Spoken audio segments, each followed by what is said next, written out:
दोस्तों, स्वागत है आपका आपके अपने YouTube चैनल कैरियर मेकर्स में। एसएससी जीडी प्रीवियस ईयर की सीरीज में आज हम हाजिर हैं मैथ के 15वें पेपर के साथ, जो लिया गया था दिनांक 13 जनवरी को 2:30 बजे से लेकर के 3:30 बजे के बीच में। आइए बात करते हैं सवालों की। पहला सवाल आपके स्क्रीन पर ये रहा। एक ट्रेन दिल्ली से देहरादून तक 120 किलोमीटर प्रति घंटे की चाल से और देहरादून से दिल्ली तक 130 किलोमीटर प्रति घंटे की चाल से यात्रा करती है। पूरी यात्रा के दौरान उसकी औसत।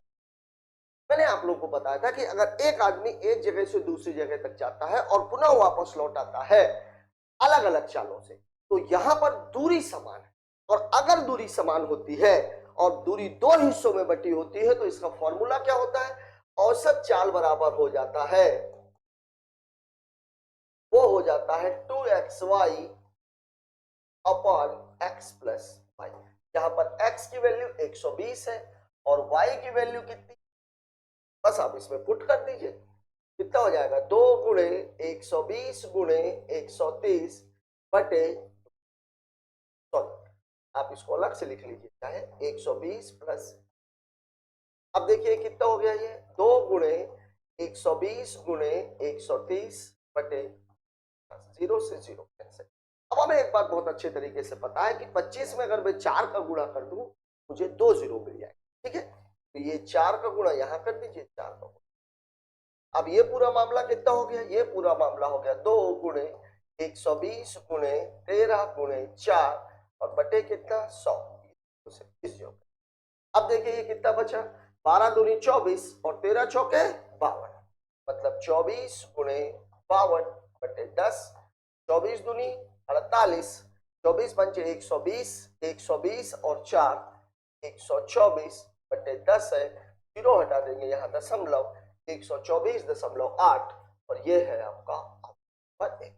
यहां मैं आप लोगों को जो बोलना चाह रहा था वो ये बोलना चाह रहा था, किसी भी संख्या में 5, 25, 125 और 625 का जब गुणा या भाग किया जाता है, जैसे मान लीजिए मुझे किसी संख्या में, जैसे मुझे 23 में किसका गुणा करना है, सॉरी 25, कैसे करेंगे इसको? इसको करने का सबसे बेहतरीन तरीका यह है कि 25 को किसका चाहिए, पहले मैं इसकी बात कर ले। 28 में 25 का, 25 को किसकी जरूरत है, 4 की, तो मैं इसको ऐसे तो लिख सकता हूं 7 गुणे 4 और इसकी पूरे की वैल्यू 100 होती है, मतलब उत्तर कितना है इसका, आपको अलग से गुणा करने का नहीं है। लेकिन यहां 28 में 4 उपस्थित था, अगर ना हो तो क्या करेंगे, अगर नहीं है तो देंगे, जैसे ये 23 में मैंने 25 का गुणा करने बोला तो आप 4 का गुणा भी कर दीजिए और 4 का भाग भी दे दीजिए। अब देखिए 25 चौके 100, ये पूरा मामला कितना है, 2300 बटे 4। अब 4 का भाग देना आसान है, 2300, 4 का भाग मतलब आधा और आधे का और आधा। अब देखिए अगर मैं इसको देखूं, 2300 का आधा कितना होता है, 2000 का आधा 1000 और 1000 का आधा 500, 300 का आधा 150 और 150 का आधा 75। मतलब कितना हो गया ये, कितना हो गया ये, कितना हो गया ये आपका। तो मैं बार बार, ये भाग का मामला हो तो मान लीजिए मुझे 23 में 25 का भाग देना है, मैं बोल रहा हूं कि यहाँ पे भी 4 दे दीजिए, यहाँ पे भी 4 दे दीजिए, कितना हो जाएगा 92 बटे 100, यदि जो 0 हटाएंगे 0.92, आपका उत्तर हो जाएगा। तो जब कभी भी 5, 25, 125 और 625 के गुणे या भाग का मामला आता है तो 5 के लिए 2, 25 के लिए 4, 125 के लिए 8 और 625 के लिए 16 की आवश्यकता होती है। और यहाँ पर हमें 1 शून्य, 2 शून्य, 3 शून्य और 4 शून्य और शून्य का गुणा करना हो, अब करना हो, ये तो आपको आता ही है। बात कर लेते हैं अगले सवाल। अगला सवाल हमसे क्या कह रहा है, अगला सवाल हमसे कह रहा है वार्षिक चक्रवृद्धि आधार पर गणना किए जाने पर कोई धनराशि 2 वर्ष में 30,250 और 3 वर्ष में 33,275 हो जाती है। यहाँ मैंने आप लोगों को बार बार एक बात बोली है, दर दर दर दर दर दर 2 साल और 3 साल का मामला हम पहले देखे थे कि 2 साल से 3 साल में मामला होता कितना है। यहाँ एक बात समझिएगा, देखिए पहले साल 10, फिर अगले साल 11, फिर 10, फिर 11, फिर 10, ये होता है मामला। तो अगर आप यहाँ पे देखोगे, यहाँ पर अगर आप देखोगे ये पूरा मामला कितना होगा, 1331 का। मैंने दर 10% ली है, तब की बात है क्योंकि इसका भी 10 ही आया। यहाँ अगर आप देखोगे तो यहाँ पूरा मामला कितने का है, 1210 का। यहाँ पर आप मामला देखोगे तो यहाँ पर मामला कितने का है, 1100 का। और यहाँ पर अगर आप मामला देखोगे तो यहाँ पर मामला कितना है, मतलब 1000 रुपए चक्रवृद्धि ब्याज की दर से एक साल में कितने हो जाएंगे, 1100। 2 साल में कितने हो जाएंगे, 1210।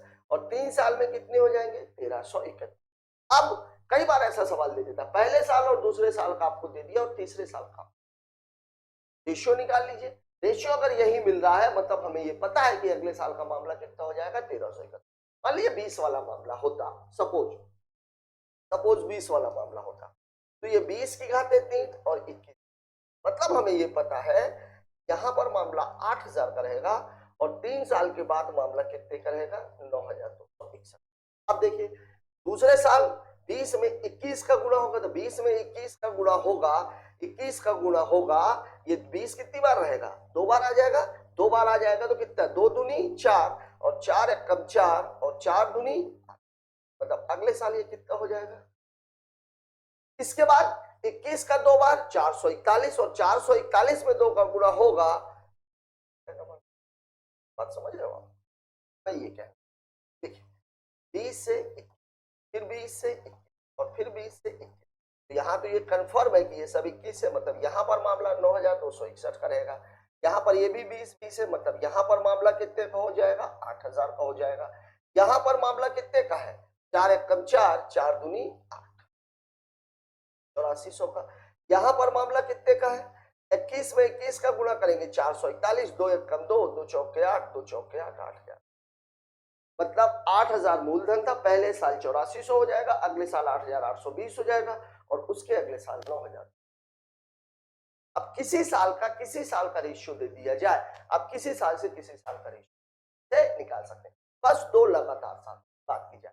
बोले मूलधन और पहले साल का ब्याज का, मूलधन इतना था, पहले साल का ब्याज इतना था, 3 साल बाद का निकालिए, कोई दिक्कत नहीं है, हमने रेशियो निकाला, हमें रेट ऑफ इंटरेस्ट पता लग जाएगा, निकाल लेंगे, ठीक है।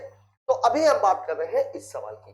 अब इस सवाल में मामला किसका है, इस सवाल में मामला है सेकंड ईयर और मतलब दूसरे वर्ष का, और किसका, अब देखिए दूसरे और तीसरे वर्ष का मामला कितना है, 30,250 और कितना है, 33,200।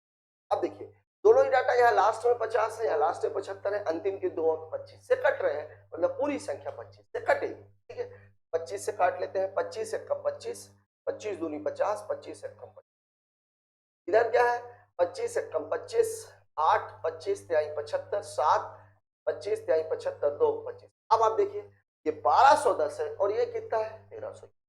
अब 1331 ही आपके समझ में आ जाना चाहिए कि पूरा मामला है क्या, पूरा मामला ये 1331 तब होता है जब मूलधन कितना हो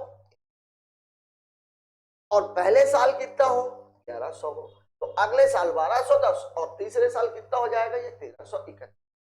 अब आपसे क्या पूछ रहा है, अब आपसे पूछ रहा है धनराशि ज्ञात करें कि भाग जब आपने दिया था तो किससे दिया था, 25 से दिया था, यहाँ 25 का गुणा हुआ था तब ये आया था, 25 का गुणा हुआ था यहाँ आया था, यहाँ पर भी आप 25 का गुणा कर दीजिए, उत्तर कितना आ जाएगा, 25,000 रुपए। और यही आपके सवाल का जवाब है और यही इस सवाल को लगाने का सबसे आसान और बढ़िया तरीका, ठीक है। बात करते हैं अगले सवाल की।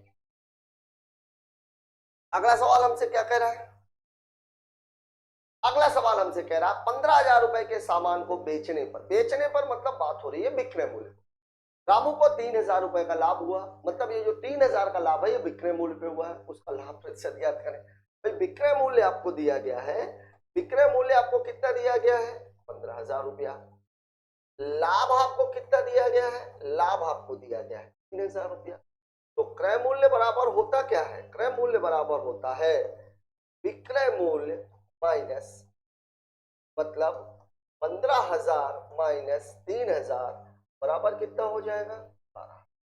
तो जो लाभ प्रतिशत है, लाभ प्रतिशत बराबर कितना हो जाएगा, लाभ बटे क्रय मूल्य गुणे 3 0 से 3 तो कैंसिल, 3 चौके 12, 25 चौके 100, उत्तर हो जाएगा 25%। ये है आपका ऑप्शन नंबर 3। लेकिन यहाँ पर मैं आप लोगों को ये बोलना चाहता हूँ जब कभी भी ऐसे सवाल आए तो आपको इनको हल करने की आवश्यकता नहीं पड़नी चाहिए, सवाल में बहुत सीधा। देखिए अभी अगर देखा जाए तो जीडी में जो सवाल दिख रहे हैं उसमें 10 सवाल तो ऐसे रहते हैं जहां पर कलम नहीं चलती, और यहां पर अगर आप समय गेन करोगे तो जो सवाल थोड़ा सा टिपिकल है, जहां कैलकुलेशन है, वहां पर आप अपना टाइम ज्यादा दे पाओ। ठीक है, एवरेज जो है वो 30 सेकंड का नहीं, मतलब 20 सवाल को हल करने के लिए 6 मिनट, मैक्स टू मैक्स मैं आपको बता रहा हूं 20 सवाल को हल करने के लिए आपको लगना चाहिए 10 मिनट का टाइम, हर सवाल में आधा मिनट, मैक्स टू मैक्स आप इसको 12 मिनट ले जा सकते। अगर इससे ज्यादा टाइम आप ले रहे हो मतलब निश्चित तौर पर आप नुकसान उठा रहे। याद रखिए ऐसे सवाल जो वो देख के ही किए जा सकते हैं, इन पे आपको कलम चलाने की आवश्यकता नहीं होनी चाहिए। कारण इसका ये, यहाँ साफ साफ बोला 15,000 का सामान है, 3,000 का लाभ हुआ है, 15,000 विक्रय मूल्य सीधे सीधे कितना हो गया, क्रय मूल्य हो गया 12,000। चूंकि आपसे लाभ प्रतिशत पूछा हुआ है इसलिए आपको जो है क्रय मूल्य निकालना ही पड़ेगा। क्रय मूल्य 12,000 हो गया, 3 चौके 12, 25 चौके 100, देख के ही उत्तर पता लग रहा है कि कितना है 25। बात कर लेते हैं अगले सवाल की। अगला सवाल हमसे क्या कह रहा है, अंकित मूल्य पर 10, 20 और 40 की क्रमिक छूट के बराबर एकल छूट। यहां पर मैंने आप लोगों को एक बात बताई थी कि अगर छूट प्रतिशत दे करके छूट प्रतिशत ही पूछा जाता है तो आप फॉर्मूले का इस्तेमाल कर लिए, पहला तरीका। दूसरा तरीका यह है कि आप मूल्य कितना मान सकते हैं 100%। ठीक है, मैं आपको दोनों तरीके बता रहा हूं। जैसे यहां पर आपको दिया हुआ है 10, 20 और 40। अब पहले मैं इसको लेंगे तो फॉर्मूला तो यही है, ये तो आपको पता ही है, a प्लस बी और माइनस क्यू पॉइंट। देखिए अब ये कितना हो जाएगा 10 धन 20 माइनस 10 गुणे 20 बटे 1 2 1 2, 10 20 30, 30 माइनस 2 मतलब ये वैल्यू कितनी हो गई 28। अब आपको इन दोनों को लेना है, तो 28 प्लस 40 माइनस 28 40, ये जीरो से ये जीरो कैंसिल। ठीक है, अब ये कितना हो जाएगा 68 और माइनस 4 अठे 32, 4 दूनी 8, 8 8 और 3 11। अब 68 में से आप 12 घटाओगे तो 8 में से 2 गया 6, 6 में से 1 चला गया 5, और इसको पूरा करने के लिए 8 की आवश्यकता है, मतलब उत्तर है 56.8%। सही 4/। अब अगर ये 4/5 भी आपकी समझ में नहीं आ रहा तो आप इसको ऐसे भी कर सकते थे, 56 सही 8/10, 2 चौके 8। ठीक है, एक तरीका तो ये है। मेरे हिसाब से प्रतिशत देखिए अगर प्रतिशत पूछता है ये सबसे बेस्ट वे। ठीक है, अब अगर आपको मान लीजिए उससे ही निकालना है तो ये 100 रुपए का सामान था, पहले छूट कितने की मिल गई 90, फिर छूट कितने की मिल गई 20 की, फिर छूट कितने की मिल गई 40। अब देख लीजिए 1 2 1 2 1 2 1 2 ये और ये। अब देखिए 9 अठे 72 गुणे 6 कितना हो जाएगा 6 दूनी 12, 6 दूनी 12, 6 सत्ते 42 और 1 43.2, क्योंकि ये बटा 10 था। ठीक है, अब देखिए अब चूंकि 100 का मामला था तो छूट कितने की हो गई, 100 में से 44 घटाएंगे तो कितना 56, और ये 0.2 है, इसको पूरा करेंगे तो 56। दूसरा तरीका ये, अब आपके लिए अगर 2 ही प्रतिशत दिए होते तब तो ये बेस्ट था, 3% है चूंकि इसको 2 बार कैलकुलेट। ठीक है, अगर डाटा सीधा सीधा कट रहा है तो ये बेहतर है। कई बार छूट आपको दे दी जाती है प्रतिशत में, जैसे अगर आपको बोल दिया जाए 14.27%, 33 सही 1/3%, 9 सही 1/11%। जब कभी भी ऐसा डाटा आता है तो बेहतर यह है कि आप सवाल को यहां से लगाएं, क्योंकि जब आप यहां से अगर उसको आप हल करेंगे तो सवाल में थोड़ी सी दिक्कत आने। ठीक है, तो ये दोनों तरीके मैंने आपको बता दिए हैं, दोनों में से जो तरीका आपको सूट करे वो तरीका आप एडॉप्ट कर सकते। बात करते हैं अगले सवाल की। अगला सवाल बोल रहा है रवीश ने कुल दूरी शुरुआत 20 किलोमीटर की दूरी 12 किलोमीटर प्रति घंटे की चाल से, अगले 25 किलोमीटर की दूरी 10 किलोमीटर प्रति घंटे की चाल से और शेष दूरी 15 किलोमीटर प्रति घंटे की चाल से तय की। टोटल दूरी नहीं दी गई, कुल औसत चाल 13.4, औसत ही दे दिया। तो रमेश ने 15 किलोमीटर प्रति घंटे की चाल से कितनी दूरी। अब यहां देखिए अगर दूरियां बराबर होती तो हम सभी दूरी को एक मान, यहाँ ऐसा नहीं है, दूरी भी बराबर नहीं है और चाल भी बराबर नहीं है, तब हमें सवाल को बेसिक पे लेके जाना पड़ेगा। मतलब यह हुआ कि मैंने आपको बताया था कि औसत चाल बराबर होता है कुल दूरी और बटे समय। लेकिन अब यहाँ पे सब कुछ अलग है, तो अब यहाँ पे फिर वही वाली बात, दूरी 1 प्लस दूरी 2 प्लस जो जितनी भी हिस्सों में दी गई है। अब समय भी आपको नहीं दिया गया, यहाँ दी गई है दूरी और क्या दी गई है 4। जब समय भी आपको नहीं दिया गया है तो समय बराबर क्या होता है, समय बराबर होता है दूरी बटे 4। तो समय बराबर जब दूरी बटे 4 होता है तो फिर वही दूरी 1 चाल 1 प्लस दूरी 2 चाल 2 या जितने में हिस्सों में इसको बांटा हुआ। अब देखिए तीसरी वाली जो दूरी है, ये शेष दूरी है, ये आपको दी नहीं गई, तो मैं x।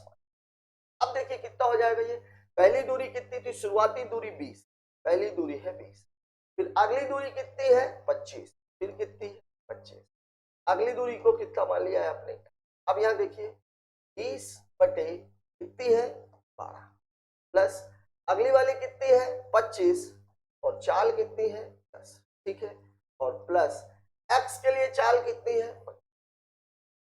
अब मैंने आप लोगों को इसमें क्या बताया था, और ये जो औसत 40 की है ये इसने पहले से दे दी है तो 5। अब देखिए 12, 10 और 15 का एलसीएम, 12, 10 और 15 का एलसीएम अगर आप देखिए, ये सारा का सारा डाटा 12 और 10 का अगर आप निकालोगे, पहले हम इसका देखते हैं, 5, 3 और 2, 5 3 15, 15 दूनी 30, 30, लेकिन 30 12 से कटेगा नहीं तो 30 दूनी 60, इसका एलसीएम कितना हो जाएगा 60। ये टोटल जोड़ देंगे तो कितना हो जाएगा, ये हो जाएगा 45 प्लस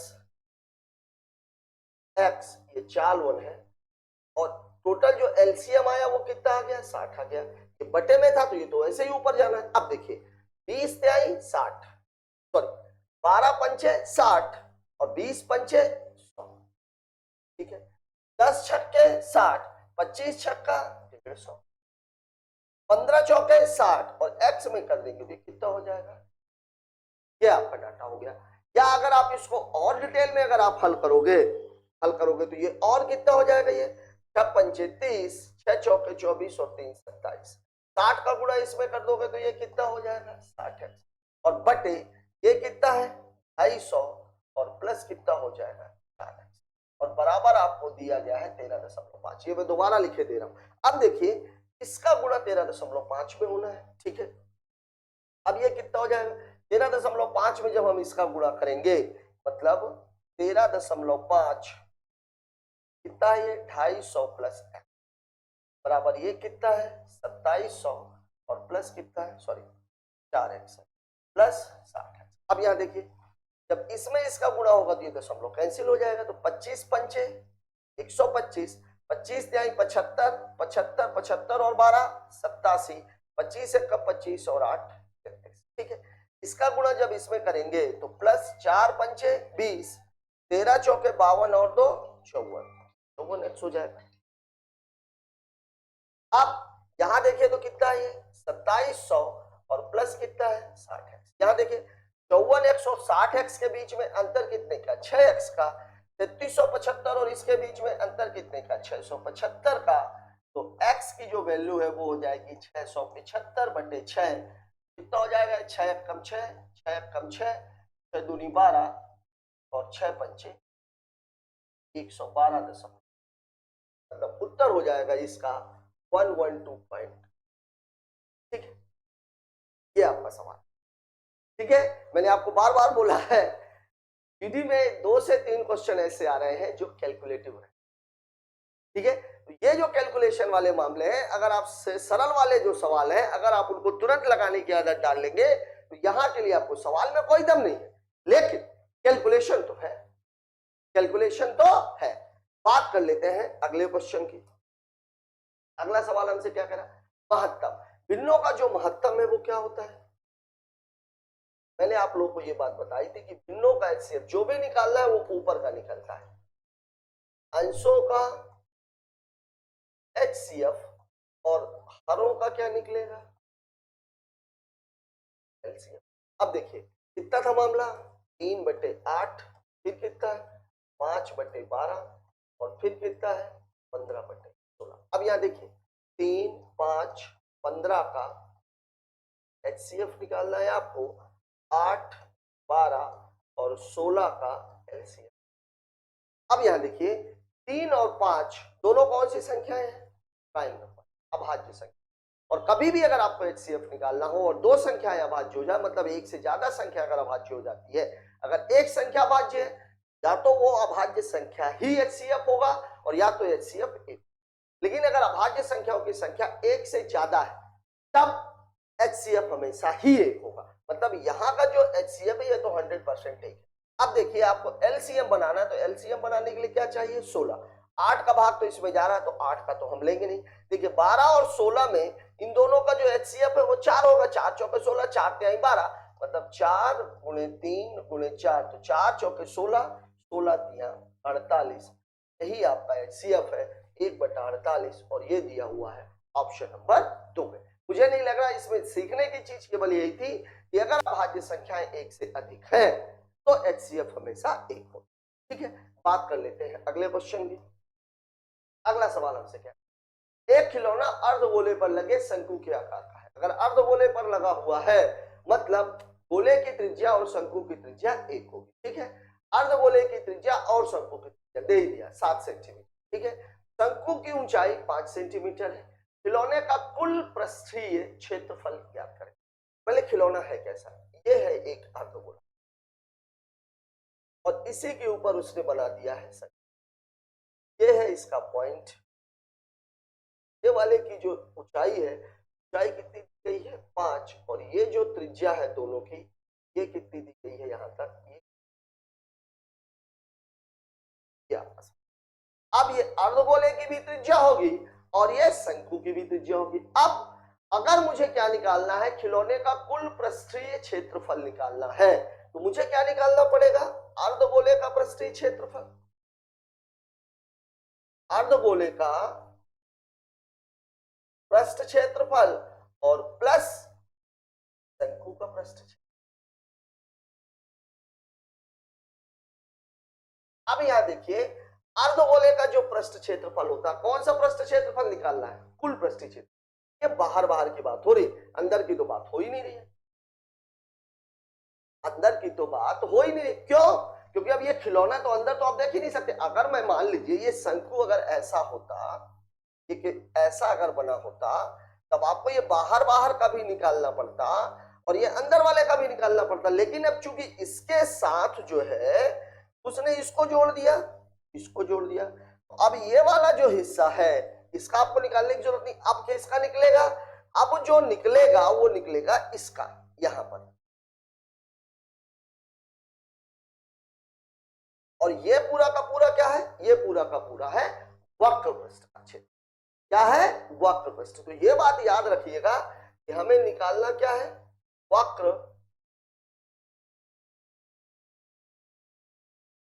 पृष्ठ का क्षेत्रफल। हमें क्या निकालना है?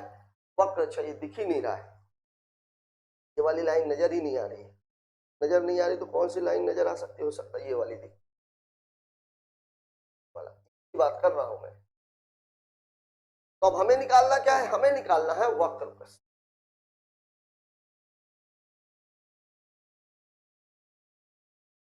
हमें निकालना है वक्र पृष्ठ। अब देखिए वक्र पृष्ठ अगर हमें निकालना है तो इसका जो अर्धगोले का वक्र पृष्ठ है वो कितना होता है? 2πr²। इसका जो होता है वो कितना होता है? πr। ठीक है, इन दोनों को अगर आप देखो तो दोनों से अगर मैं πr को बाहर कर दूं तो यहां से बचेगा 2r और प्लस। लेकिन यहां पर आपको l पता, तिर्यक ऊंचाई पता नहीं है। और l बराबर होता क्या है? l बराबर होता है √h² प्लस r। h की वैल्यू कितनी है? 5 का स्क्वायर प्लस 7 का स्क्वायर, पचम 25 प्लस 49, 49 और 5 54, 54 और 20 74, √74। लेकिन अब देखिए √74 जो है ये पूर्ण वर्ग नहीं है। और आपको मामला किस में निकालना है? दशमलव में निकालना है। तो अब इसके लिए मैं आप लोगों को बता दूं, ऐसी कोई भी संख्या जो पूर्ण वर्ग नहीं है तो इसको हम दो हिस्सों में तोड़ लेते हैं। जैसे अब ये 74 है, अब इस 74 के आसपास अगर मैं देखूं तो ऐसी कौन सी संख्या है जिसका पूर्ण वर्ग हो सकता है? 8 8 64, 10 ज्यादा है, 9 9 81, 9 मतलब 9 और 8। तो अब आप इसको चाहो तो √64 + 10 भी लिख सकते हो और आप इसको चाहो तो √81 - 7 मिलेगा। ठीक है, अब अगर मैं इसको x मान लू, इसको y मान लू, तो जो फॉर्मूला होता है वो होता है √x + y अपॉन √x, और x का जो रूट है वो कितना है 9, तो 9 प्लस 9 माइनस, सॉरी यहाँ माइनस लगा हुआ है, -7 अपॉन 2 गुणे, ठीक है, तो ये कितना हो जाएगा 9 - 7/18, ठीक है, 9 - 7/18। अब भाग देंगे तो कितने बार जाएगा 18 चौक 72, लगभग 4 बार, 9 - 0.4, मतलब उत्तर हो जाएगा इसका 8.6, मतलब इस वैल्यू लगभग आएगी 8, लगभग, क्योंकि मैं लगभग की बात कर रहा हूं, ठीक है। अब इसी पूरी वैल्यू को उठा करके आप यहाँ पर पेस्ट कर दीजिए, तो आप अगर यहाँ पर पेस्ट, इसको मैं हटा देता हूं, आप अगर यहाँ पर पेस्ट करेंगे तो पाई की वैल्यू 22/7, आर की वैल्यू 7, 2 गुणे 7, और धन कितनी आ रही है 8। अब देखिए 7 से 7 कैंसिल, यहां से बचेगा 22, यहां से बचेगा 14, यहां से बचेगा 8.6, मतलब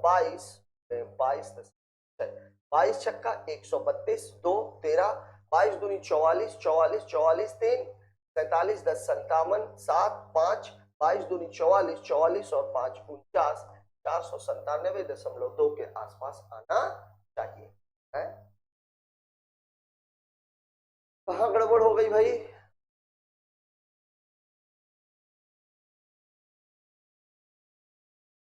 ओ, ये तो है दी हुई है, अच्छा मेरा ध्यान किधर चला गया, देखिए 49752। अब यहां पर आपको 2-3 चीजें सीखने को मिली, बहुत बढ़िया सवाल कहा जाएगा। यहां पर आपको 2-3 चीजें, पहला, अगर गोले अर्धगोले के ऊपर शंकु बना हुआ है तो आपको संपूर्ण पृष्ठ नहीं, आपको वक्र पृष्ठ, क्योंकि संपूर्ण पृष्ठ में शंकु का आधार लेते हैं, वो अंदर छुप गया, गोले के जब संपूर्ण पृष्ठ निकालते हैं तो उसकी भी जो है ऊपर वाला हिस्सा लेते हैं, वो भी इसमें, उन दोनों ने एक दूसरे को ढक लिया, मतलब पूरा आपको निकालना क्या था वक्र पृष्ठ। बात नंबर 1। बात नंबर 2, ऐसी कोई भी संख्या जो पूर्ण वर्ग नहीं है उसका वर्गमूल निकालने का जो तरीका है वो ये, देखिए मैं यहां से भी निकाल सकता था, यहां से अगर मैं इसको निकालता तो ये कैसा हो जाता 8 + 10 अपॉन 2 गुणे 8। अब देखिए 2 पंचे, अब देखिए कितना हो जाता है, ये 8 हो जाता, प्लस 8 7 56 ज्यादा हो जाएगा, तो 8 6 48, 0.6 को अभी उत्तर कितना आता 0.6। अब आप चाहो तो इससे निकाल लो और आप चाहो तो इससे निकाल लो, उत्तर लगभग हो जाएगा। ध्यान रखिएगा ये एग्जैक्ट वैल्यू नहीं होती है, लगभग मान होता है, इसीलिए जब कभी भी अगर इस तरह का सवाल आता है, अब यहां पर अगर आप √74 का मान नहीं निकालते तो यद्यपि ऐसा कुछ इश्यू नहीं था, क्योंकि मामला इन दोनों का बहुत थोड़ा सा करीब है, 497 और 486 का। एक चीज और हमें दिख रही है, ये पूरा मामला 8 और 9 के बीच में था, तो आप 8.5 भी लेते, अगर मैं 8.5 लेता मान लीजिए तो 14 8 22 22.5 हो जाता, तो 22 पंचे 110, तब ये 497 में जाता, तब भी उत्तर यही होता, लेकिन ये भी मामला लगभग में ही जाता। लेकिन मैं आप लोगों को बताऊं कि ये एक तरीका आप सीख लीजिए, ठीक है, क्योंकि इस तरीके से आप कभी भी किसी भी ऐसी संख्या का वर्गमूल निकाल सकते हैं जो कि वर्ग नहीं है। बात कर लेते हैं अगले क्वेश्चन की। अगला सवाल हमसे क्या कह रहा है, एक कार 240 मिनट में 1080 किलोमीटर की दूरी तय करती है, कार की चाल मीटर पर सेकंड में दिया है, किलोमीटर निकालना है मीटर, लेकिन ये मिनट में दे दिया, ठीक है, तो कुछ करने की आवश्यकता नहीं है, चाल निकालना है, तो चाल बराबर होता क्या है, चाल बराबर होता है दूरी और बटे, अब देखिए दूरी दी हुई है किलोमीटर में, चाहिए कि इसमें मीटर में, तो मीटर में चाहिए तो 1 किलोमीटर में कितने मीटर होते हैं 1000 होते हैं, पर सेकंड में भी चाहिए, दी क्या है मिनट में, तो 240, और 1 मिनट में कितने सेकंड होते हैं 60, बस यही कर लीजिए, 1 2, कितनी बार जाएगा 18, 180, कैसे कटेगा भाई, ये 15 12, 12 दूनी 24, 2 पंचे 10, तक कितना आ जाएगा, ऑप्शन इसमें कुछ भी नहीं करना था, सीधा सीधा लिख करके आपको काट देना है, दिया हुआ है किलोमीटर और मीटर में, पूछ रहा है मीटर पर सेकंड में, किलोमीटर को मीटर बना दीजिए, मिनट को सेकंड बना दीजिए, कोई कुछ करने की आवश्यकता ही नहीं। बात कर लेते हैं अगले क्वेश्चन की। अगला सवाल, किसी शहर की जनसंख्या 5 पर 2 वर्ष बाद शहर की जनसंख्या, फिर वही बात, यहाँ पर मामला किसका है? चक्रवृद्धि ब्याज का। 5% का मतलब कितना होता है? 5% का मतलब होता है 1/20। मतलब 20 से कितना होगा ये मामला? कितने साल की बात हो रही है? तो तब ये है, मतलब पूरा मामला ये है 400 था और ये कितना हो गया है? 441। ठीक है, इसकी वैल्यू आपको कितनी दी गई है? 16,000। 1 2 1 2 4 एकम 4 4 चौके 16, मतलब एक की वैल्यू कितनी है? 40 है। बस इसमें आप 40 का गुणा मार दीजिए, तो 4 एकम 4 4 चौके 16, 4 चौके 16 और 1 17 और 1 17,640, ऑप्शन नंबर 4। ठीक है, यहाँ जरूरी नहीं है कि मामला चक्रवृद्धि ब्याज का ही हो। कंटिन्यू में जब कभी भी वृद्धि होती है तो वहां पर हमेशा मामला किसका होता है? ठीक है, और कंपाउंड इंटरेस्ट लगाने के लिए मुझे नहीं लग रहा कि इससे बेहतर और कोई तरीका हो सकता है। बात कर लेते हैं अगले क्वेश्चन की। अगला सवाल हमसे क्या कह रहा है? अगला सवाल, किसी शंकु का आयतन ज्ञात कीजिए, त्रिज्या भी दी गई है, ऊंचाई भी दी गई, कुछ भी करने की आवश्यकता नहीं है, सिंपल सा शंकु का जो आयतन है, सिंपल सा। कितने सरल सरल सवाल आपसे कई बार पूछ लिए जाते हैं। देखिए इसी में कितना बढ़िया सवाल पूछा गया, अब इसमें ये सवाल कितना इजी दे दिया। ये आर है और ये क्या है? अब आप वैल्यू पेस्ट कर दीजिए, 1/3 गुणे 22/7, पाई की वैल्यू हो गई, आर की वैल्यू है 21, स्क्वायर है इसलिए 2 बार, और एच की वैल्यू कितनी? काट लीजिए, 7 तिरिक 21, कैंसिल। अब आपके पास कितना बचा? 22 गुणे 21, 30 दूनी 42, 30 दूनी 42 और 4 46, और गुणे कितना? 20, 2 दूनी 4, 2 छक्के 12, 2 चौके 8 और 1 9 और 1 0 और 9,240, और ये है आपका ऑप्शन। या ध्यान दीजिएगा, आयतन है इसलिए सेंटीमीटर क्यूब होगा, क्षेत्रफल पूछेगा तो क्या हो जाएगा? सेंटीमीटर का। बात कर लेते हैं अगले क्वेश्चन की। अगला सवाल, ए बी और सी मिलकर एक काम को 40/3 दिनों में पूरा। बहुत बढ़िया, तीनों ने मिलकर काम शुरू किया, 5 दिन बाद ए ने काम, क्या बात है। तो बी और सी ने मिलकर इस काम को 17 दिनों में पूरा किया। वाओ, दिनों की संख्या ज्ञात करें जिसमें ए अकेला कुल काम को पूरा कर सकता। दिनों की संख्या लगभग, यह सवाल, क्योंकि अभी तक जो सवाल आ रहे थे दिनों की संख्या साफ साफ। अब इस सवाल में देखिए दिक्कत क्या है, एबीसी के पूरे काम का दिन दिया गया है, लेकिन बीसी के पूरे काम का दिन नहीं दिया गया। कब का दिया गया? 5 दिन बाद का। अब आप क्षमता ही नहीं निकाल पाए, अभी तक जो तरीका हम अडॉप्ट कर रहे थे उसमें क्षमता ही नहीं निकाल।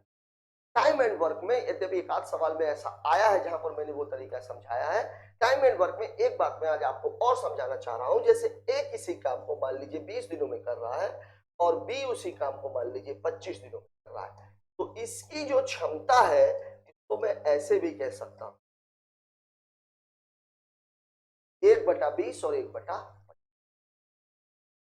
में। ठीक है, अब आप देखिए इनका जो एक दिन का काम है, मतलब मैं बात कर रहा हूं एबीसी की, एबीसी का जो एक दिन का काम है वो कितना है? तो जो 5 दिन का काम होगा वो कितना हो जाएगा भाई? एक दिन की काम कितना है इनका? 40 है, तो 5 दिनों का काम कितना हो जाएगा? 5 गुणे 3/40, 5×8 = 40, मतलब 3/, मतलब 8 काम था जिसमें से 3 काम किसने कर दिया? अब बीसी की अगर मैं बात करूं तो बीसी क्या करेगा? अब यहां बीसी कौन सा काम कर रहा है? देखो, फिर बी और सी ने मिलकर शेष काम, किसकी बात हो रही है? शेष काम। 3/8 काम अगर हो चुका है तो जो शेष काम है वो शेष काम कौन करेगा? बीसी। तो शेष काम कितना बचेगा? 5 बचेगा। कितना हो जाएगा? 5/8। अब यहां पर आप देखिए ये कौन कर रहा है? बीसी कर रहा है। तो बीसी अगर 5/8 काम कर रहा है 17 दिनों में, तो एक काम कितने दिनों में करेगा? 17 गुणे 8/5, 17 8 136। अब आपका सवाल वहां पे पहुंच गया जहां पर आपका सवाल होना ये था। ठीक है, अब इस सवाल को हम लगा सकते हैं। अब देखिए ए ने कितने, ए बी सी तीनों मिलके कितने दिनों में कर रहे हैं? किसका पूछा है? ए का। ये कर रहे हैं 40/3 दिनों में। बी और सी पूरे काम को कितने दिनों में कर रहे हैं? 136 5 दिन, ये टाइम है। वर्ग क्या होता है इनका? एलसीएम देखिए 17 अट्ठे है और ये 8 पंचे है, तो वर्ग कितना हो जाएगा? 17 गुणे 8 गुणे 5, 5 अट्ठे 40, 17 चौके 68, मतलब काम है 680। इफिशियंसी 680, 40 से आप भाग दोगे तो 8 पंचे 40, 17 बचेगा, तो 17 तिया क्या बन। देखिए मैं ऐसे बोल रहा हूँ, इसको तो समझिएगा, 680 बटे 40 बटे 3 है। ये पूरा कैसे हो जाएगा? 680 गुणे 3 बटे 40, इसको काटेंगे तो ये 17 आ जाएगा, तो 17 तिया इक्यावन। ऐसे ही देखिए 136 में मैं भाग दूंगा तो कितना बचेगा? 5, तो 55 25। तो जो ए की क्षमता है वो ए की क्षमता 51 में से अगर आप 25 घटाओगे तो ए की क्षमता 26 आ जाएगी। पूरा काम करने में लगा समय कितना हो जाएगा? काट लीजिए जरा, इसका कितना आ जाएगा? 13, इसका कितना आ जाएगा? 340। अब 340 में आप 13 का भाग दे लीजिए, 13 दूनी 26, 8 80, 13 छंग 78, मतलब लगभग कितने दिन? 26 दिन। और यही आपके सवाल का जवाब है, ऑप्शन नंबर। अब देखिए इस कितना अच्छा सवाल था, इसमें ये पूरी लाइन उसने बढ़ा दी। अब देखिए यहां से भी मैं सवाल को हल कर सकता, यहां से मैं सवाल को कैसे हल कर सकता? देखिए यहां पर मुझे काम कितना दिखाई दे रहा है? 40, और यहां पर मुझे टोटल काम कितना दिखाई दे रहा है? इन दोनों को मैं बराबर कर देता तो मुझे यहीं पर 51 और 25 मिल गया होता। 51 और 25 मिल जाता तो मैं क्या कर देता? उसको 26। लेकिन अभी तक आप क्या कर रहे थे? अभी तक सवाल को हम इस ट्रैक पे लगा रहे थे, तो मैंने सवाल को इसी ट्रैक पे लाने की कोशिश की है ताकि आपको यह समझ में आ सके कि एबीसी का जो कुल काम है, जो कुल काम है उन्होंने 3/8 काम किया और कुल काम उन्होंने 40/3 दिन में किया है, और बीसी ने कुल काम 136/5। अब चूंकि शेष काम की बात हो रही थी, बीसी के शेष काम की दिनों की संख्या दी गई थी, वहां पर आपको शेष काम, और शेष काम को निकालने का तरीका यही है, जब शेष काम निकलेगा तभी पूरा काम। बात कर लेते हैं अगले सवाल। अगला सवाल हमसे क्या? ए और बी एक काम को मिलकर 30 दिनों में, उन्होंने 20 दिनों तक एक साथ काम किया, फिर बी चला गया 20 दिनों के बाद। अब देखिए 30 दिनों का पूरा कर सकते हैं, 20 दिन किया, 20 दिन किया मतलब 20/30, मतलब 2/3 काम हो गया। कितना काम बचा? 1/3। ए ने शेष कार्य को पूरा किया, 1/3 काम 20 दिनों में किया, मतलब एक काम कितने दिनों में काम करेगा? 60 दिन में करेगा। एक काम कितने दिनों में करेगा? 60 दिनों में। ए अकेले पूरे काम को 60 दिन, पहले वाले को। यही एक सवाल है। देखिए मैं इसको दोनों तरीके से देखिए, ए और बी 30 दिन में करते हैं, मतलब इनकी क्षमता कितनी है? 1/30। इन्होंने काम कितने दिन किया? 20, मतलब पूरा मामला हो गया 2/3। शेष कितना बचा? 1/3। और ये एक ने 1/3 काम कितने दिनों में किया है? सॉरी 1/3 है ये। 1/3 काम इन्होंने कितने दिन में किया है? 20 दिन में। तो एक काम कितने दिन में करेगा? 20 गुणे 3, उत्तर कितना? 60। ये आपका सवाल है, ठीक है। यहां पर दिक्कत क्या है कि आपको पूरे ए और बी मिलके पूरा काम तो दिया हुआ है, लेकिन ये आपको पूरा जो है वो, अब इसको आप ऐसे मत लगाइए, पूरा काम तो पूछ ही रहा था, ए अकेले पूरे काम को कितने दिन में करेगा? तो 60 दिन में। 60 भाई 30 दिन में। अब यहां पर सवाल को हम लगाते तो दूसरा तरीका क्या हो सकता था? देखिए ए बी 30 दिन का काम था, 20 दिन कर लिया, मतलब बचा कितना? 10 दिन। इस काम को ए ने कितने दिन में किया? 20 दिन में। तो इनका जो एलसीएम है, मतलब जो वर्क है, वो कितना निकला? 20। तो इसकी इफिशियंसी 2, इसकी इफिशियंसी 1। अब वास्तव में अगर देखा जाए तो 30 दिन तो था नहीं, तो जो वर्क है ये वास्तव में ये नहीं है, ये है 30 दूनी 60, मतलब वर्क अब हो कितना जाता है? 60 हो जाता है। क्षमता 1 है, 60/1, मतलब उत्तर कितने दिन का जाता है? 60 दिन। अब एक तरीका ये था, लेकिन यहाँ पे आपको ये सारी चीजें पड़ती, यहां से आपको सीधा सीधा सवाल को निकला। अब बेहतर यह है कि आपको यह तरीका भी आना चाहिए, मतलब एलसीएम वाला भी, और आपको यह तरीका भी आना चाहिए भिन्न वाला भी। जब कभी शेष काम की बात की जाए तब आप इस तरीकों को अडॉप्ट कीजिए, सवाल आप परवली लगा पाओगे, आपको कलम चलाने की भी आवश्यकता नहीं। बात कर लेते हैं अगले क्वेश्चन की। अगला सवाल देखिए, x + y की घाते होल 4 है और x - y का मध्य अनुपात। बढ़िया सवाल है। यद्यपि ये थोड़ा सा सोचने पे मजबूर करता है। मध्य अनुपाती का मतलब क्या होता है? रूट ऑफ ए। अब यहाँ देखिए कितना दिया हुआ है x प्लस वाई की घात 4 और ये कितना दिया हुआ है x माइनस वाई की घात। इसका स्क्वायर रूट करेंगे तो कितना आ जाएगा x प्लस वाई का होल स्क्वायर और x अच्छा 4 है, ये हो जाएगा x माइनस। क्या है क्या ऑप्शन में? नहीं दिया, ये फॉर्मेट है नहीं। X square minus Y square. अब देखिए सवाल को इसने आगे खींचा, आगे खींचा ये क्या है एक्स प्लस वाई और ये भी क्या है एक्स प्लस वाई और ये क्या है एक्स माइनस वाई और ये भी क्या है एक्स माइनस वाई। अब आप खुद देखिए इन दोनों को मिला दें तो क्या बनेगा एक्स स्क्वायर माइनस वाई और ठीक ऐसे ही इन दोनों को मिला दें तो भी क्या बनेगा X square minus Y square और इन दोनों का इसने गुणा कर रखा है मतलब X square minus Y square और गुणे है X square minus Y square. तो आप इसको ऐसे तो लिख सकते हो X square minus Y square full square.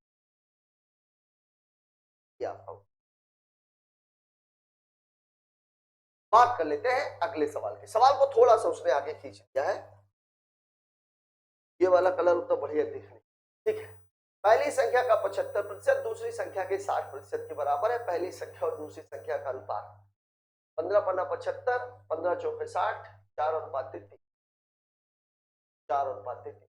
ओ सॉरी, पहली संख्या का 75, अच्छा सॉरी 3 अनुपात 4 हो जाएगा, नहीं 15 चौके 60, 15 पन्ना 75, 4 अनुपात 5 हो जाएगा। देखिए मैंने आपको बोला पहली संख्या को मान लीजिए मैं ए मान लेता हूं, ए का कितना 75% बराबर है बी के कितने 60।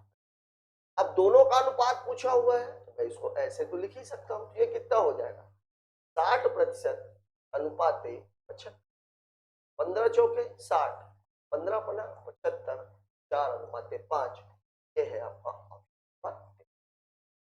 ठीक है, कुछ करने की आवश्यकता ही नहीं थी। ठीक है, सिंपल सा सवाल था 5 सेकंड में।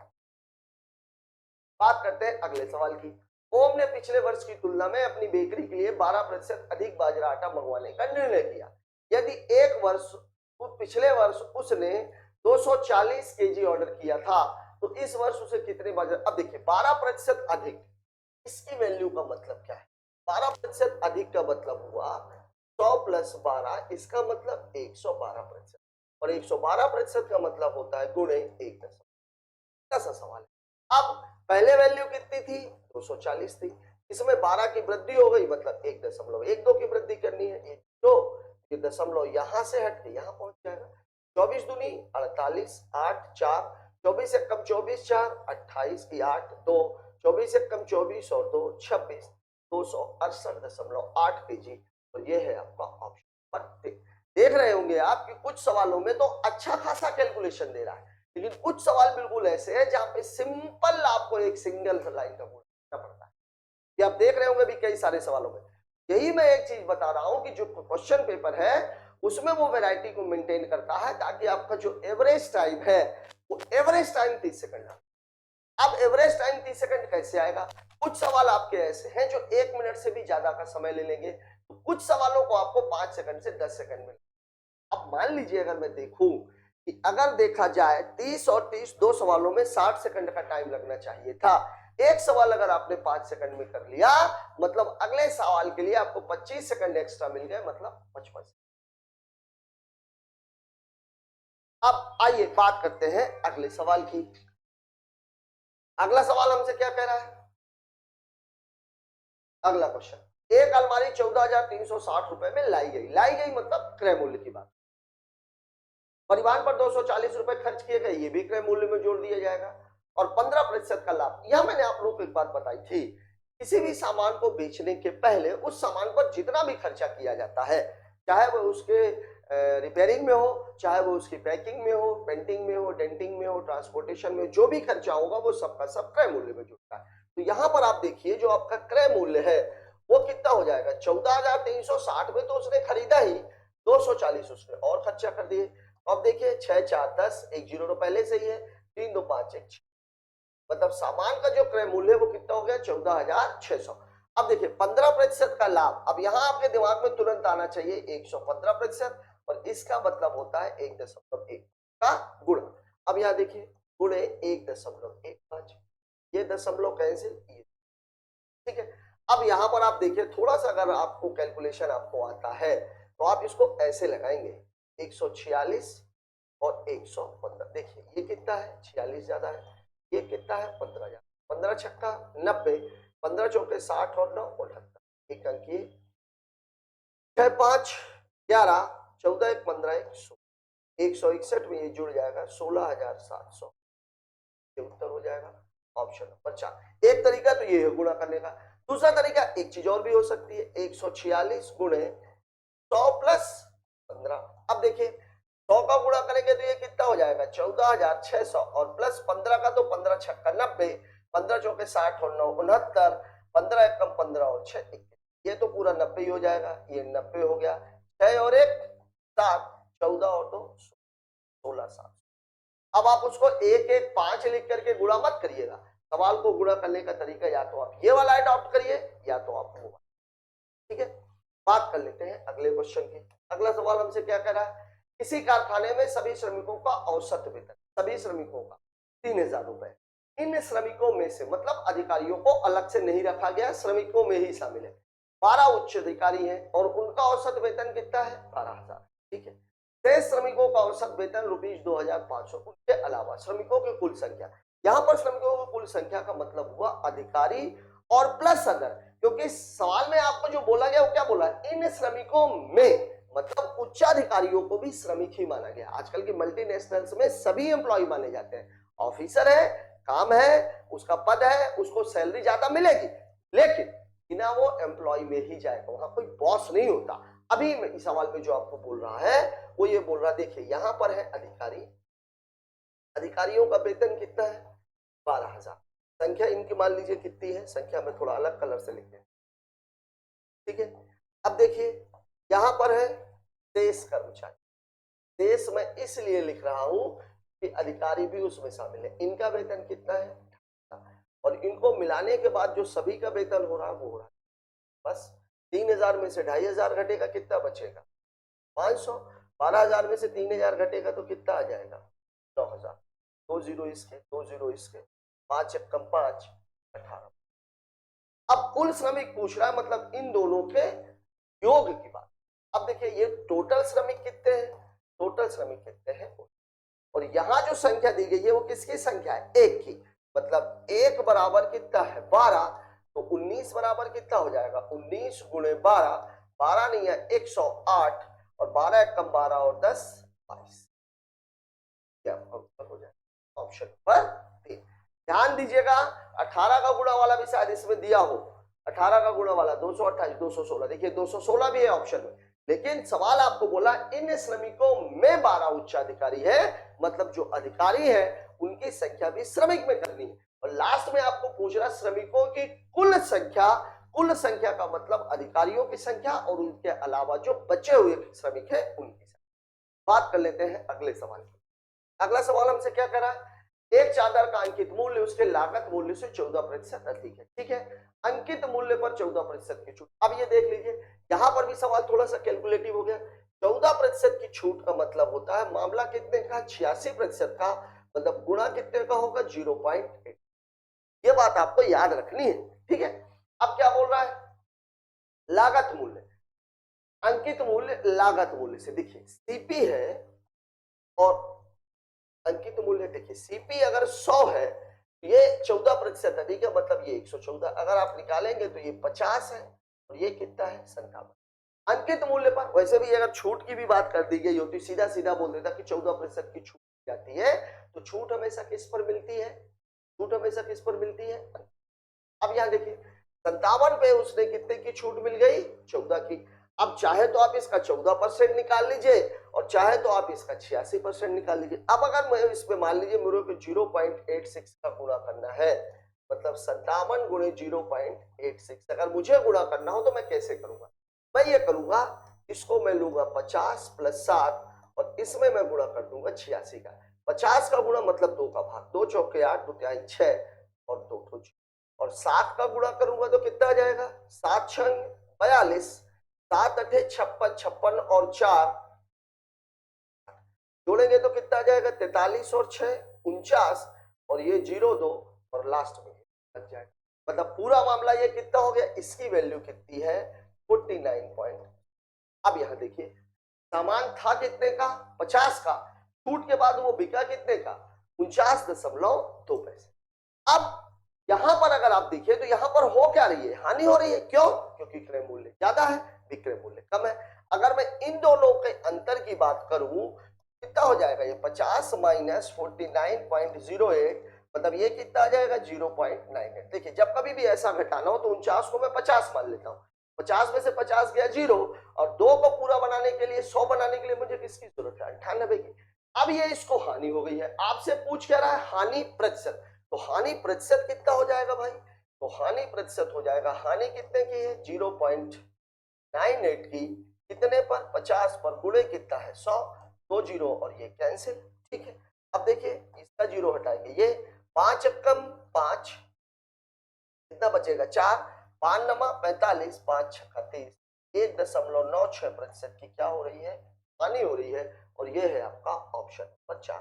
बढ़िया सवाल है, बढ़िया सवाल इस इसलिए कहूंगा क्योंकि कैलकुलेशन वाला सवाल है, कैलकुलेटिव क्वेश्चन था इसलिए। और यहां पर मैं आप लोगों को बार बार ये चीज बता रहा हूं कि ये जो कैलकुलेशन अगर आपने अच्छे से सीख लिए, इसलिए मैं आपको बोल रहा हूं कि कैलकुलेशन की प्लेलिस्ट में जाकर के वहां पर अभी जो वीडियोस डले हुए हैं उनको आप एक एक बार देखिए, और सवालों को लगाते समय उन तरीकों का आप इस्तेमाल कीजिए, आपका बहुत ज्यादा समय, ठीक है। क्योंकि अगर बेसिक कैलकुलेशन पे आप जाओगे तो सवालों में, और ये आप देख रहे हो कि केवल सीजीएल सीएचएसएल बस में कैलकुलेशन नहीं आता, बैंक पीओ और क्लर्क बस में कैलकुलेशन नहीं आता, जीडी में वहां ये बात सही है कि सारे क्वेश्चंस में कैलकुलेशन, यहां पर भी 3 से 4 सवाल आपको ऐसे मिल रहे हैं जहां पर कैलकुलेशन की बहुत ज्यादा जरूरत है और अच्छे खासे कैलकुलेशन। ठीक है, बात कर लेते हैं अगले क्वेश्चन की। अगला सवाल हमसे क्या कह रहा है, 15, 12, 15 और 25 से विभाजित 6 अंकों की सबसे छोटी संख्या 9 से विभाजित किया जाता है, शेष फल ज्ञात करें। एक बात ध्यान रखिएगा, एक बात मैं आपको बता देता हूं, जैसे मान लीजिए 23 है, 23 को अगर मैं 9 से भाग दूं तो मैं बेकार सोचे समझे बोल सकता हूं कि इसका उत्तर कितना आएगा 5। क्यों? क्योंकि 3, 2, 5।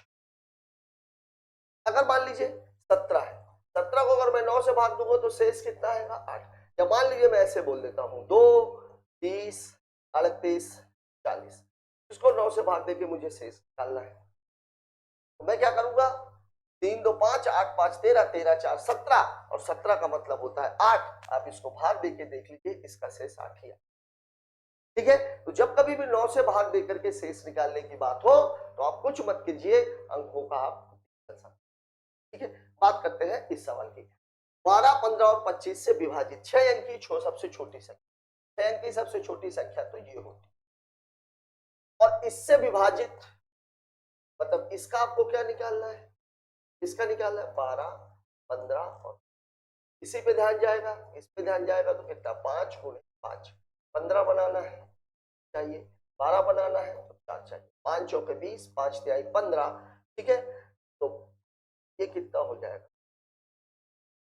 अब आपको निकालना है से विभाज्य 6 अंक की सबसे छोटी संख्या, सबसे छोटी संख्या जो 6 अंकों की हो और किससे विभाजित हो 300 से। आप निकाल लीजिए, 3 अंकों की संख्या है, यद्यपि इसका क्लियर कट उत्तर आ जाएगा 300 से अगर आप भाग दोगे तो दिख रहा है मुझे ये 3 बार जाएगा, ये कितना हो जाएगा 0, 0, 1, फिर ये कितनी बार जाएगा फिर 900, फिर आप घटाओगे तो कितना आ जाएगा 100, ये कर दोगे तो कितना आ जाएगा 900, मतलब शेष लास्ट में कितना बचना है 100। अब यहां पर मैंने आप लोगों को बताया था कि अगर इसको काटना है मतलब इसकी बात कितने की है, घटाने पर इतना घटाना पड़ेगा, और जोड़ने पर मैंने आप लोगों को क्या बताया था, जोड़ने पर इस 100 को 300 बनाना है, कितना हो जाएगा ये 300 माइनस 100 मतलब कितना हो जाएगा। अब छोटी संख्या की बात है, भिखारी को भिखारी से कुछ लिया नहीं जा सकता, भिखारी को केवल दिया जा सकता, मतलब उसमें जोड़ा जा सकता है, आप कुछ घटा नहीं सकते। घटा क्यों नहीं सकते, 6 अंकों की संख्या में अगर मैंने एक भी घटा दिया तो वो 5 अंक की बची, तो बात 6 अंक की हो रही। यहां पर क्या करेंगे हम जोड़ेंगे, तो 6 अंक की संख्या कौन सी थी, ये थी 3, 2, 5 और प्लस 200। अब इसको आप करोगे तो 100, 200। अब इसको डिवाइड करना है किससे 9 से, और निकालना क्या है शेष। अब देखिए इसको आप देख के ही बता सकते हो कि इसका शेष कितना है 3 है। यही चीज मैंने आपको यहाँ पे बताया था। आप इसको भाग दे के भी देखोगे। देखिए अगर मैं इसको भाग भी दूं 100 200 को, अगर मैं मान लीजिए 9 से भाग देता हूँ, देखिए शेष 3 ही आएगा। 9 एकम 9, 10, 9 एकम 9, 1 2, 9 एकम 9, 3 30, 9 तिरिक 27, 3 30, 9 तिरिक 27, लास्ट में कितना बचेगा 3 बचेगा। मैं आपको ये कहना चाह रहा हूं कि ये जो पूरी नौटंकी है ये आपको करने की आवश्यकता नहीं है। इसके लिए 9 के लिए 8 का मामला हो, अंतिम के 3 अंक देख लीजिए। अभी आप प्लेलिस्ट में आप जाइएगा तो वहां पर आपको रिमाइंडर थ्योरम मिलेगी, वहां पर रिमाइंडर के पूरे सवाल बहुत डिटेल में लगे, उससे आपको ये बात समझने में बड़ी मदद मिलेगी। ठीक है ना। तो यहाँ पर जो हमें निकालना था वो निकालना था इसका एलसीएम, 6 अंकों की सबसे छोटी संख्या। छोटी का मामला था, मतलब हम घटा कुछ नहीं सकते, हम केवल जोड़ सकते हैं, और जोड़ना कितना था हमें 200, और वही हमने जोड़ लिया। बात कर लेते हैं अगले सवाल। अगला सवाल 18 और 32 का मध्यानुपाती। शायद ये सवाल आ भी चुका है और मुझे नहीं लग रहा कि इसमें ज्यादा कुछ करने की आवश्यकता थी। फॉर्मूला होता है रूट ऑफ ए बी, 18 गुणे 32। अब देखिए अगर मैं इसमें से 2 इसको दे दूं तो ये बचेगा 9 गुणे 2 गुणे 32, मतलब ये हो जाएगा 9 गुणे 64, इसका वर्गमूल 3, इसका वर्गमूल 8, कितना 24।